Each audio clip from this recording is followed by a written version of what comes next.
উপনিষদ জীবন দ্রষ্টাদের চরণে বসে শেখা জীবন বাঁচার বিদ্যা, নিজের জীবনের গভীরতম অনুধ্যান জনিত সত্য বেদের যে অংশে একত্রিত করা হয়েছে তাকে উপনিষদ বলা হয়েছে।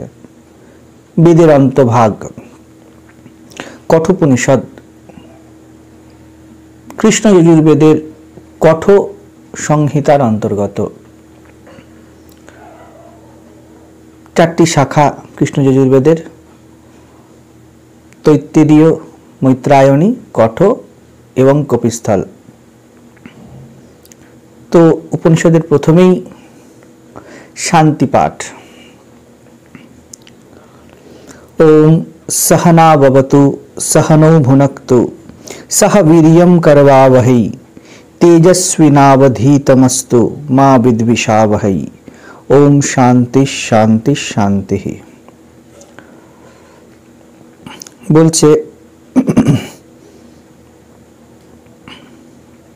আমাদের দুজনকেই অর্থাৎ গুরু এবং শিষ্যকে একসঙ্গে অবতু রক্ষা করুন, আমাদেরকে একসঙ্গে ভুনক্তু পালন করুন, আমাদেরকে একসঙ্গে বীর্যম করবাবহৈ যেন শক্তি বা বল লাভ করি, আমরা যেন দুজনের অধীত পঠিত বিদ্যা তেজস্বী বা তেজময় হয়, আমাদের দুজনের যেন পরস্পরকে আমরা হিংসা না করি। গুরু শিষ্যের সম্পর্ক কেন এরকম কথা বলা হলো? দুজনকে রক্ষা কেন? গুরুকে আবার কি রক্ষা করবেন? গুরুই তো রক্ষা করেন। উপনিষদ এইরকম গুরুবাদ থেকে জন্মায়নি। উপনিষদ বড় পরিষ্কার পরিষ্কার কথা বলে। গুরুকে প্রথমেই বলা হয়েছে রক্ষা করুন আর শিষ্যকেও রক্ষা করুন। দুজনের ক্ষেত্রে রক্ষার ডেফিনেশন এক নয়। গুরুকে নিজের প্রজ্ঞাকে রক্ষা করতে হয়। সামনে যে শিষ্য এসেছে, যে শিখতে এসেছে, তার মধ্যে অজ্ঞান অবিদ্যা ভর্তি হয়ে আছে, সে নিজেকে প্রোটেক্ট করতে চাইবে। আপনি যদি নিজেকে রক্ষা করতে চান, সবার আগে কি হয়? আপনাকে যে আঘাত করবে তাকে আপনি আটকাবেন। কিন্তু যদি সে ডাক্তার হয়, গুরুকে রক্ষা গুরু কিভাবে করবেন? গুরুকে এমন ভাবে কাজ করতে হবে যাতে তার যে অধীত, যেমন ডাক্তারি বিদ্যা, সেই ডাক্তারি বিদ্যা যখনই আপনি ছুরি চালাবেন, যখনই ওষুধ প্রয়োগ করবেন, বাচ্চা মোটেই তা চায় না। তো সবার আগে কি হবে? শিষ্য যে, সে আপনাকে প্রোটেক্ট করতে চাইবে নিজেকে, না আমার উপর ছুরি চালাতে দেব না, ওষুধ খাওয়াতে দেব না। তো গুরুকে ওষুধ খাওয়াতে হবে এবং শিষ্যেরই কল্যাণার্থে নিজেকে ঠিক রেখে, নিজের অধীত ডাক্তারি বিদ্যাকে ঠিক রেখে শিষ্যের ভিতরে তা প্রয়োগ করতে হবে। শিষ্য যে ডেলিবারেটলি এটা করছে তা নয়। যখন সাধের দেহে ছুরি পড়ে, যন্ত্রণা তো সেম হয়। দেখবেন আমাদের নর্মাল টেন্ডেন্সি ছট করে আমরা হাতটা দিয়ে তাকে সরিয়ে দিতে চাই, যে কোনো শরীরের জন্য অসুবিধা হলে। ঠিক তেমনই আমাদের যখন মূল অহংকার অবিদ্যায় হাত পড়ে, ভাবুন কত ভয়ঙ্কর পরিস্থিতি হয়। এবং গুরুকে সবার আগে যা করতে হয় তা হলো শিষ্যের অজ্ঞান এবং অবিদ্যার রোগ কাটাতে হয়। সেই জন্য তাকে তিক্ত ওষুধ দিতে হয়, তাকে নিয়মে রাখতে হয়, তাকে অপারেশনের মধ্যে দিয়ে, কাটাছেঁড়ার মধ্যে দিয়ে যেতে হয়। তো গুরুকে নিজের অধীত বিদ্যা রক্ষা করতে হবে, কারণ শিষ্য এবার আঘাত করবে। আর শিষ্যর দিক থেকে রক্ষা কি?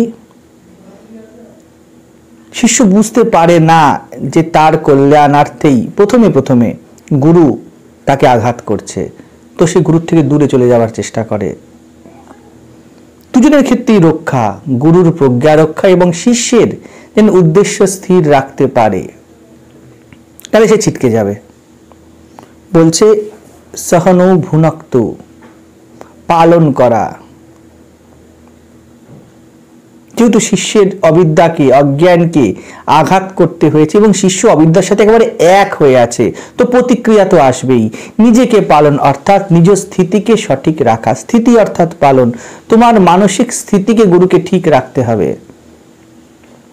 আপনি অনেক কিছু শিখেছেন, কিন্তু কার্যকালে যখন নামবেন বিভিন্ন রকম অবস্ট্যাকলস আসবে, ঝড় আসবে, বিপদ আসবে।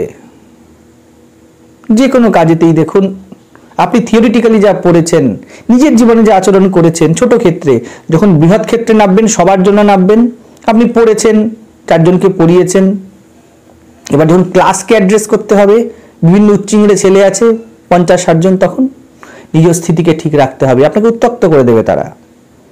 শিষ্যও তাই, প্রতিক্রিয়া তো আসবে। গুরু শিষ্যের অবস্থা বুঝে তাকে উপদেশ দেবে এবং শিষ্যের দিক থেকে পালন কি? শিষ্য গুরুর প্রেম ও বিদ্যার উদ্দেশ্য এবং মান রক্ষা করুক, নিজ লক্ষ্য দৃঢ় করে সে যেন আজ্ঞাবহ হতে পারে, দুজনেই বীর্যশালী বা শক্তিমান হোক। অর্থাৎ গুরুর শক্তি, তার গভীর জ্ঞান, তার জীবন, তার ব্রহ্মময় জীবন, তার প্রেম, তার করুণা, তার হিতাকাঙ্ক্ষা, এটা গুরুর শক্তি যেন তা ঠিক থাকে, তা যেন বৃদ্ধিপ্রাপ্ত হয়। শিষ্যের আজ্ঞাবহতা, সাহস, শ্রদ্ধা, এই হলো তার শক্তি। বলছে এই বিদ্যা যেন আমাদেরকে তেজস্বী করে। গুরুকে আবার তেজস্বী কি করবে? তিনি যে বিদ্যা অধীত করেছেন, সামনে যখন অজ্ঞান দেখেন তখন কি হয়? আরো কনফিডেন্ট বাড়ে। আপনার ক্ষেত্রে কি হয়? আপনি যখন দেখেন আপনার সামনে কোনো ছোট ছেলে আছে এবং সে ভুল করছে, আপনি তাকে শেখাচ্ছেন এইরকম ভাবে লিখতে, এরকম ভাবে পড়তে হয়, এবং আপনার কি মনে হচ্ছে? আপনার নিজের অতীতের কথা মনে হচ্ছে যে আমিও একসময় ভুল করেছি। তখন কি হয়? ভিতরে করুণাও আসে, প্রেমও আসে, ধৈর্যও আসে। আপনার যে অধীত বিদ্যা, আপনার যে শিক্ষকতা, তাকে যেন আরো পোক্ত করা হলো। আপনি পোক্ত হচ্ছেন, আপনি বুঝতে শিখেছেন যে বাচ্চা এবার এরকম করবেন, নেক্সট আসলে তারপরে আসলে তাদের কতদূর শিক্ষা হবে সেটা তো অন্য কথা। আপনার জীবন শিক্ষা অনেক হয়ে যায় যে আপনি যে জিনিসটা পেয়েছেন তা বহুত গুরুত্বপূর্ণ।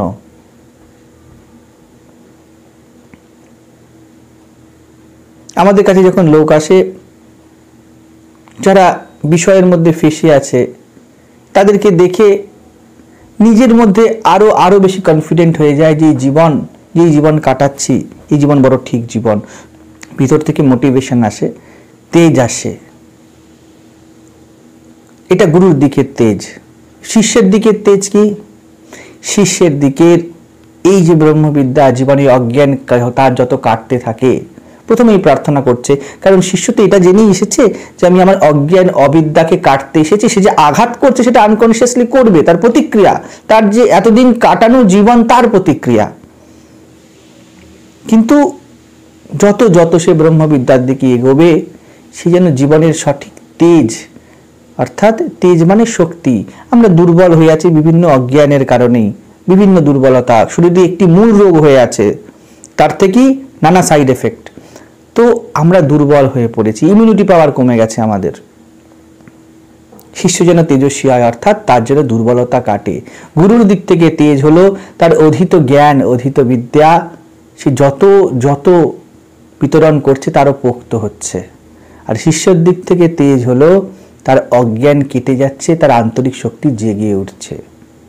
মা বিদ্বিষাবহৈ, আমরা যেন একে অপরকে হিংসা না করি, আমরা যেন বিদ্বেষী না হয়ে যাই।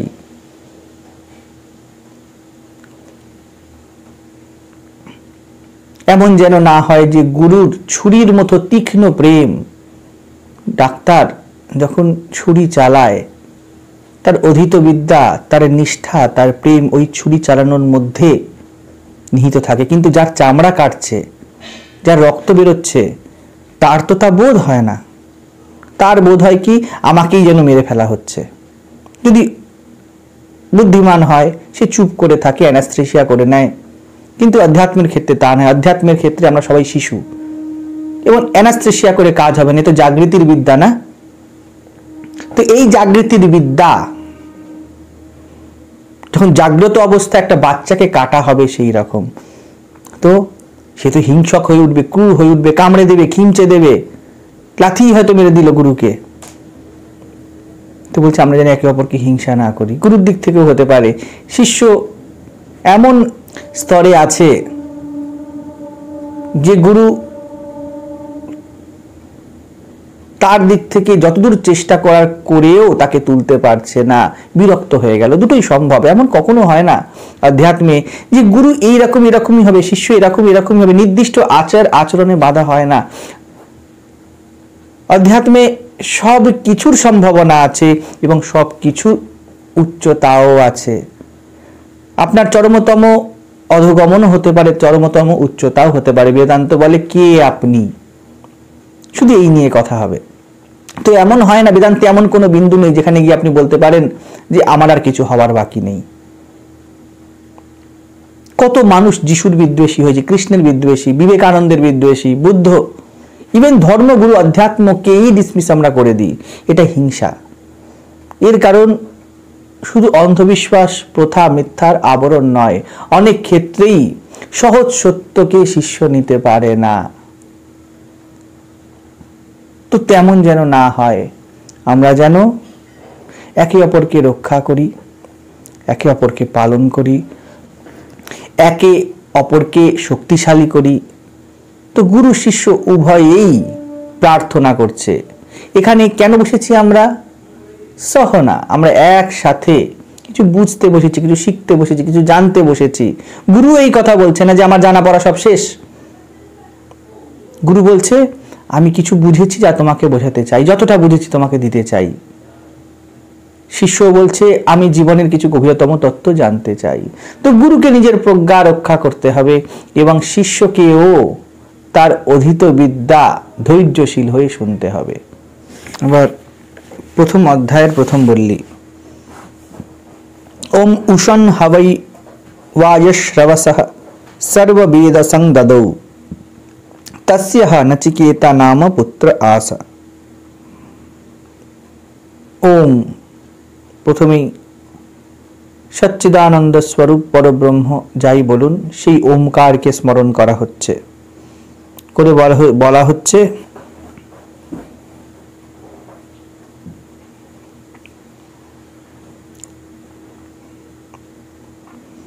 যজ্ঞের ফলাকাঙ্ক্ষী বাজুশ্রবস বা বাজুশ্রবার পুত্র উদ্দালক বিশ্বজিৎ যজ্ঞের আয়োজন করেছেন এবং সেই জন্য দান করছিলেন। তার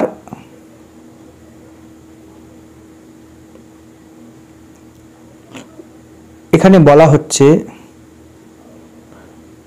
প্রসিদ্ধ আছে এমন কাহিনী যে যজ্ঞের ফলাকাঙ্ক্ষী হয়ে বাজুশ্রবস বা বাজুশ্রবার পুত্র উদ্দালক বিশ্বজিৎ যজ্ঞের আয়োজন করেছেন এবং সেই অর্থে ব্রাহ্মণদেরকে ডেকে নানা দান করছিলেন।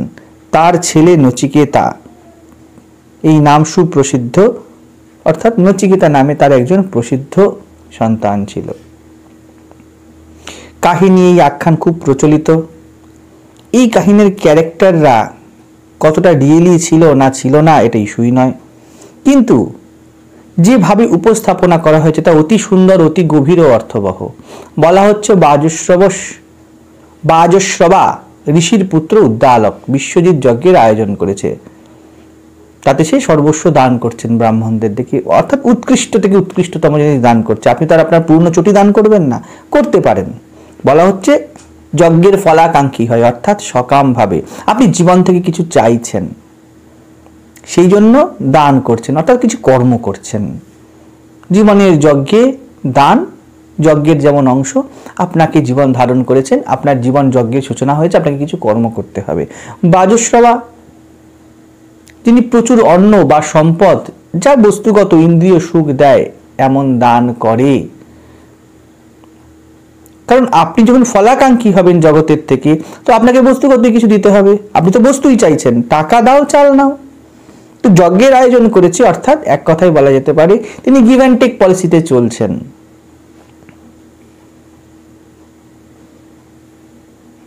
উদ্দালক শব্দের অর্থ অগ্নি, অর্থাৎ দানকারী যখন বিশ্ব জয় করতে চাইছে নিজের সর্বস্ব দিয়ে।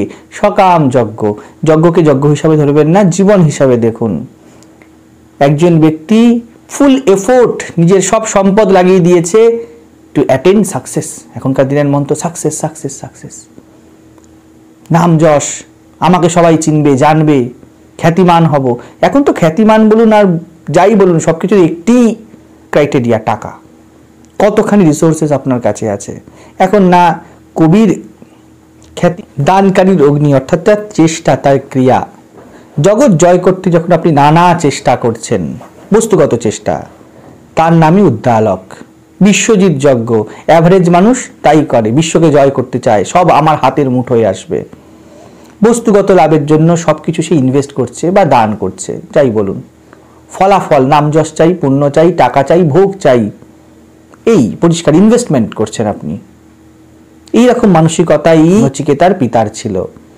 তার নচিকেতা নামের সন্তান ছিল। একটু গভীরভাবে যদি দেখেন, নচিকেতা শব্দের অর্থ যে প্রপঞ্চে অলিপ্ত থাকে। অর্থাৎ কে প্রপঞ্চে লিপ্ত থাকতে পারে? যার বিবেক আছে, যার অনাসক্তি আছে। তো ধরে নিন উদ্দালকের মধ্যেও এমন অনাসক্তি আমাদের সবার মধ্যে আছে, বিবেকের পোর্শন আছে, তা কভার থাকে। কিন্তু উদ্দালকের পুত্রই বলুন আর উদ্দালকের মনোবৃত্তিই বলুন, তার অন্তঃকরণে বা মনে উঠে আসছে, যেন মনই মনের সাথে কথা বলছে। তার নচিকেতা নামের পুত্র ছিল। পুত্র মানে আপনার থেকে জাত, ঔরস জাত। তো আপনার মনের থেকে যখন বিবেক বেরিয়ে আসে, আপনি বিবেকী হয়ে যান, তখন আপনি বিবেকীর পিতা হয়ে যান। এই রকম বিবেকীর পিতা হলো উদ্দালক, আর তার সন্তান হলো নচিকেতা। দ্বিতীয় মন্ত্র, তংহ কুমারং সন্তং দক্ষিণাসু নিয়মাসু শ্রদ্ধা আবিবেশ সোমন্যত। বলা হচ্ছে ব্রাহ্মণদের দক্ষিণারূপে যে গাভীগুলো দেওয়া হচ্ছিল, সেই সময় বালক নচিকেতা তমহ, সেই নচিকেতার শ্রদ্ধার বা আস্তিক্য বুদ্ধির উদ্রেক হলো। সে কি করলো? সে জরাজীর্ণ যেসব গাভী ছিল তাদেরকে দেখে চিন্তা করলেন। কি চিন্তা করলেন? পিতোদোকা জগ্ধতৃণা দুগ্ধ দোহা নিদিন্দ্রিয়াহা অনন্দা নামতে লোকা লোকাস্তান সা গচ্ছতি তা দদত। পিতা যে এইসব গাভীগুলো দান করছে, তারা পিতোদোকা হয়ে গেছে, শেষবারের মতো জল খেয়ে নিয়েছে, আর হয়তো জল খেতে উঠতেই পারবে না। জগ্ধতৃণা, শেষবারের মতো ঘাস খেয়ে নিয়েছে। দুগ্ধ দোহা, এই গরুগুলির সব দুধ বের করে নেওয়া হয়েছে, এদের মধ্যে আর কোনো সার পদার্থ নেই। নিদিন্দ্রিয়াহা, এরা সন্তানও আর প্রসব করতে পারবে না। এইরকম যে দান করে তাকে তো অনন্দাত নামতে লোক, অর্থাৎ নিরানন্দ, দুঃখের কোনো লোকে যেতে হবে বা তার জীবন দুঃখে কাটবে। তো বিষয়টা কি?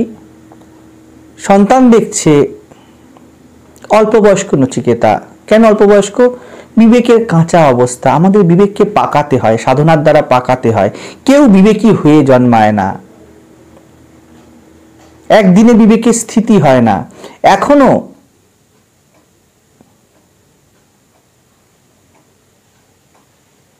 পর্যন্ত উদ্দালকের মানসিক বৃত্তি হিসাবে ধরলে সেই অবস্থা নয় যে সে পোক্ত বিবেকে স্থিত হয়েছে। হলে যজ্ঞ করতেনি কেন?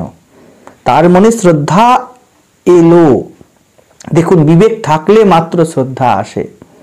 এই শ্রদ্ধা শব্দটাই বলতে পারেন কঠোপনিষদের প্রাণ। যেন কিছুটা ছাড়া ছাড়া না থাকলে, জগৎ বিষয় একটু অলিপ্ততা না থাকলে, গুরু শাস্ত্র যা বলছে তাতে অনীহা থাকবে, বিরক্তি লাগবে। যখন নিজের অপূর্ণতার প্রতি দৃষ্টি ও ঋষি বাক্যে যা বলা হচ্ছে তাকে জীবনে আনার ইচ্ছা থাকবে, তখনই তাকে শ্রদ্ধা বলে। আপনি বুঝেছেন? আমার কিছু বোঝার প্রয়োজনীয়তা আছে, আমার থেকে উচ্চ কিছু আছে, আমার উচ্চতর সম্ভাবনা আছে, কিন্তু আমি এই মুহূর্তে যা হয়ে আছি সেই উচ্চতম সম্ভাবনা আমার মধ্যে দিয়ে প্রকাশিত হচ্ছে না। দুটো একসাথে, এক উচ্চতম অবস্থা হতে পারে, দ্বিতীয় আমি যে বর্তমান অবস্থায় আছি তা নয়। তো আমাকে কিছুর সহায়তা নিতে হবে, তার প্রতি শ্রদ্ধা, তার প্রতি নিষ্ঠা, একনিষ্ঠা।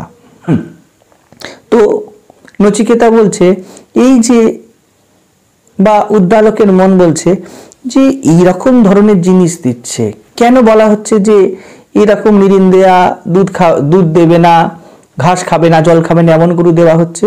তৎকালীন সময় গোধন খুব রিলেভেন্ট ছিল, সব থেকে গুরুত্বপূর্ণ না হলেও আপনি নিজের একটি গুরুত্বপূর্ণ মোস্ট ভ্যালুয়েবল সম্পদ হিসাবে একে দেখতেন। কিন্তু যদি বিশ্বজয়ী হতে চান, অর্থাৎ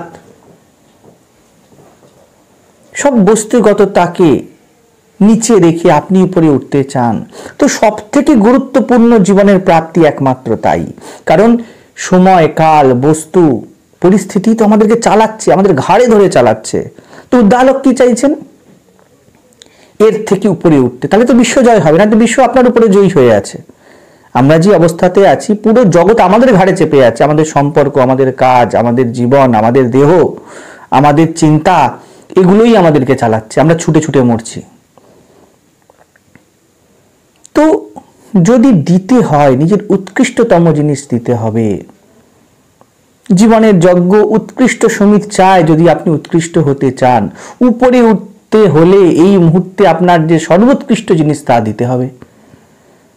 আপনি আগুন তো জ্বালতে পারেন, পাতা কুড়িয়ে, প্লাস্টিক এনে, মোমবাতি দিয়ে একটা আগুনের আবর্জনা কুড়িয়ে এনেও জ্বালানো যেতে পারে। আবার কাঠ কেটে তেল দিয়েও পবিত্রভাবে, সুন্দরভাবে আগুন জ্বালানো যেতে পারে। ধরুন আপনার নাম সত্য এবং করেন উকিলের কাজ, তবে তা যেমন আপনার নামের বিপরীত পরিচয় হয়ে যায়, তেমনি নাম বাজস্র বস, যিনি প্রচুর দান করেন, দামি জিনিস দান করেন এবং কাজে কি করছেন? এইরকম গোদান করছেন। তো অন্তরের শ্রদ্ধা বলে এ তো ধাপ্পাবাজি হচ্ছে। তুমি চাইছো জীবনের উচ্চতা এবং জীবনের নিম্নতম জিনিস দিচ্ছ। আমাদের জীবনে জয় করার জন্য আমরা সব দিতে পারি, নিজেকে দিতে রাজি নই। আমরা মুখে বলি বটে আমি তোমার, আমি তোমার, কিন্তু জীবনের মহৎ উদ্দেশ্যের সামনে আমরা নিজেদেরকে দিতে রাজি নই। আমরা এরকমই কিছু দিই, আমার টাকা নাও, আমার সময় নাও, কিন্তু নিজের যে মূল কোর অহম, তাকে আমরা দিতে রাজি নই। তবে জীবনের সর্বোৎকৃষ্ট যজ্ঞ কিভাবে হবে? আমরা জীবনের স্বাভাবিক তথ্যই যদি রক্ষা না করি, অনেস্টি না রাখি, তবে পারমার্থিক সত্যতা আপনি কিভাবে রাখতে পারেন? তো এখানে বিবেক বলছে যে আরে আমি চাই জীবনের উৎকৃষ্টতা, শুধু নিজের কনটেক্সটে ভাবুন। আমি চাই জীবনের উৎকৃষ্টতা, আর আমি কি করছি? ঠাকুর ঘরে গিয়ে নকুলদানা দিচ্ছি দুপুর 2টোর সময়। আমি কি করছি? আমি সামান্য সামান্য সময় দিচ্ছি। আমার মনের সিংহভাগ, আমার জীবনের প্রথম গুরুত্ব তো আমার পরিবার, আমার ঘর বাড়ি, এই সব। আমি তাহলে কি দিচ্ছি? বলছি ভগবান তোমাকে চাই। যে বস্তুগত লাভ চায় তাকেও নিজের সর্বস্ব দিতে হয়। দেখুন একটা অ্যাভারেজ বিষয়ী মানুষ কি করে? সে নিজের পুরো সময়, এনার্জি নিংড়ে এই মিথ্যার জগৎকে দিয়ে দেয়। তো বাজস্রবস বা উদ্দালক যেন তাই করছে। তো ভিতরের বিবেক বা শ্রদ্ধা বলছে যদি জীবনকে ওঠাতে চাও, তাহলে তো এরকম ছিরিক ছিরিক ধর্মের গন্ধ ছিটিয়ে লাভ নেই। নিজের সর্বোৎকৃষ্ট জিনিসই তো যজ্ঞে আহুতি দিতে হবে, নিজেকেই তো সমিত বানাতে হবে। তোমার থেকে গুরুত্বপূর্ণ আর দামি তোমার জীবনে আছেটাকে? তো বাবা তুমি তো নিজেকে দিচ্ছ না। যেন আপনি নিজের মনকে বলছেন যে আমি তো নিজেকে দিতে রাজি নই, আমি সব দিয়ে দেবো, মন্দিরে ঘুরে নেবো, আশ্রমে ঘুরে নেবো, টাকা প্রণামী বাক্সে দিয়ে দেবো, প্রণাম করে দেবো, কেঁদে নেবো, কিন্তু নিজের অহংকার ছাড়তে রাজি নই, নিজের স্ট্যান্ড পয়েন্ট ছাড়তে রাজি নই। এইরকম অবস্থাতেই আমাদের জীবন কেমন কাটবে? বলছে অনন্দা নামতে লোকা, দুঃখে নিরানন্দে কাটবে। লোকে যাওয়া মানে কোনো আলাদা লোকে যাবে না, এই জীবন এই মর্ত লোকই যন্ত্রণায় কাটবে যদি আপনি জীবনের উচ্চতা চান অথচ অহংকার ত্যাগ না করেন। জীবনকে যজ্ঞে পরিণত করেছেন, যজ্ঞ তো চলছেই, প্রত্যেকে যে জন্মেছে তার জীবনে যজ্ঞ চলছে। তার সঠিক আহুতি তখন মাত্র হয় যখন নিজেকে আপনি দেন। কিন্তু যখন আপনি নিজেকে দিতে রাজি নন, তখন আপনি আপনার প্রত্যেক দান এই পিতদোকা জগধতৃণা দুগ্ধদোহা নিরিন্দ্রিয়ার মতো হয়ে যায়। জীবনের দেবতা আপনার সর্বোৎকৃষ্ট আহুতি চায় এবং আপনার সর্বোৎকৃষ্ট আহুতি আপনার অহংকার। গুরু সেটাই চায়। এরপর 4 নম্বর মন্ত্র বলছে, সা হোয়াচ পিতরং তৎকস্मै মাং দাস্যসীতি দ্বিতীয়ং তৃতীয়ং তং হোয়াচ মৃত্যুবে ত্বা দদামিতি। বলা হচ্ছে, যেহেতু সন্তানও পিতার সম্পদ এবং পিতাকে দেখছে যে সন্তান সে সব কিছু নিজের দান করছে কিন্তু ভালো কিছুই দিচ্ছে না, তখন সে মনে করলো আমিও তো বাবার সম্পদ, তো পিতা তুমি আমাকে কাকে দেবে?